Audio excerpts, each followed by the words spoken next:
करने के बाद अब हम लोग निकल चुके हैं ऋषिकेश के लिए। तो अब हम लोग पहुंच चुके हैं ऋषिकेश। यहाँ पर भी बहुत ज़्यादा ठंड है। हरिद्वार में तो धूप भी निकल रही थी, यहाँ तो धूप भी नहीं निकल रही है। हमें बहुत तेज भूख लग रही थी तो हम लोग रुके हैं पंडित जी छोले चावल वालों के पास। इनका हमने ब्लॉग देखा था, ये इन्होंने बना के दिए हैं छोले चावल, ऊपर से डाला हुआ है बटर। अभी ये खा के देखते हैं कि कैसे बने। तो फ्रेंड्स, हमने खाना खा लिया है। छोले चावल सच में बहुत अच्छे हैं, जैसा सुना था वैसे ही है। ऋषिकेश जो है वो हरिद्वार से लगभग 25 से 30 किलोमीटर की दूरी पर पड़ता है और यहाँ पर लोग ज़्यादातर एडवेंचर एक्टिविटीज़ करने आते हैं। यहाँ पे बहुत सारी एडवेंचर एक्टिविटीज़ होती हैं, जैसे कि रिवर राफ्टिंग और bungee jumping, mountain climbing, trekking, camping, ये सब लोग यहाँ पे करने आते हैं। अगर आपको यहाँ पे पूरा पैकेज लेना है, पूरे पैकेज में 3 चीज़ें आती हैं, रिवर राफ्टिंग, ट्रैकिंग और कैंपिंग। इन तीनों चीज़ों का लगभग 4 से 5 हज़ार रुपये का पूरा एक 24 घंटे का इनका पैकेज होता है। आप वो ले सकते हैं या फिर आप सारी एक्टिविटीज़ अलग अलग कर सकते हैं। यहाँ पे बंजी जंपिंग भी होती है। बंजी जंपिंग का चार्जेस लगभग 1500 से 2000 होता है और रिवर राफ्टिंग लगभग 500 से लेकर 700 रुपये तक यहाँ पे रिवर राफ्टिंग के चार्जेस होते हैं। उसके अलावा लोग यहाँ पर अपनी अपनी अलग अलग आस्थाएं लेकर भी आते हैं। जो ऋषिकेश है उसको देवभूमि बोला जाता है और यहाँ पर ऐसी मान्यताएं हैं पुरानी कि जब राम जी को गंगा नदी पार करनी थी तो उस टाइम पर यहाँ पर कोई पुल या कुछ नहीं था, तो लक्ष्मण जी ने अपने धनुष से तीर चला के एक पुल क्रिएट किया था और उस पुल के ऊपर से चढ़कर राम जी और सीता माता ने गंगा नदी को क्रॉस किया था। अब जो लक्ष्मण झूला है वो पहले जैसा नहीं है, ओरिजिनली जैसा बना था या बुक्स में लिखा हुआ है कि जैसा था, अब तो वो आयरन से और मेटल से पूरा बनाया हुआ है और उसके ऊपर एक रोड भी बनाई हुई है सीमेंट की, ताकि लोग इजीली उसको पार कर सकें। उससे थोड़ी सी आगे चल के एक राम झूला भी बना हुआ है, वहाँ पर भी लोग जाते हैं, वो भी लगभग लक्ष्मण झूले के जैसा ही बना हुआ है। तो पीछे हमारे रिवर है, अभी यहाँ से हम लोग बैराज जाएंगे।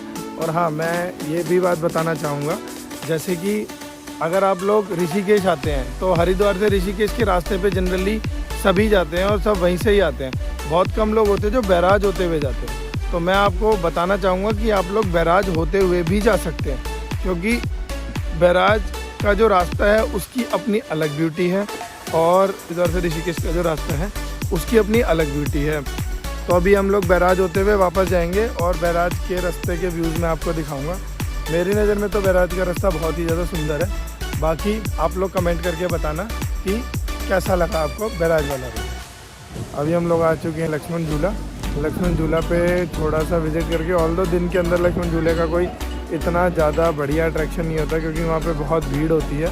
जनरली हम लोग या तो अर्ली मॉर्निंग जाते हैं या तो शाम को जाते हैं। वहाँ पे मैं व्लॉग नहीं कर पाऊँगा, एक तो भीड़ की वजह से भी, और दूसरा वहाँ पर हवा इतनी तेज़ होती है कि बहुत तेज़ शोर होता है और कुछ सुना ही नहीं देता।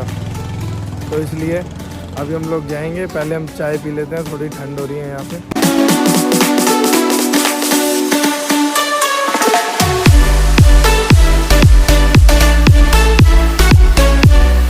तो यहाँ पर हमने चाय और बन मक्खन मिलता है, वो हमने यहाँ पे ऑर्डर किया है।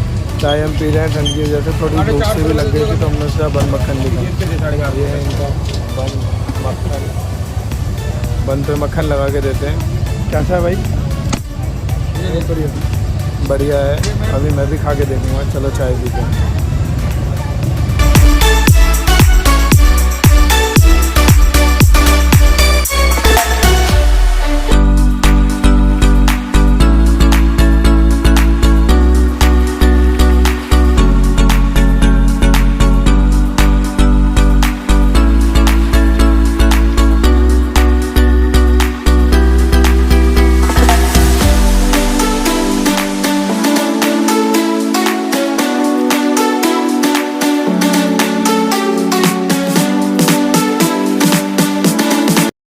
तो अब हम लोग लक्ष्मण झूले पर से आ चुके हैं।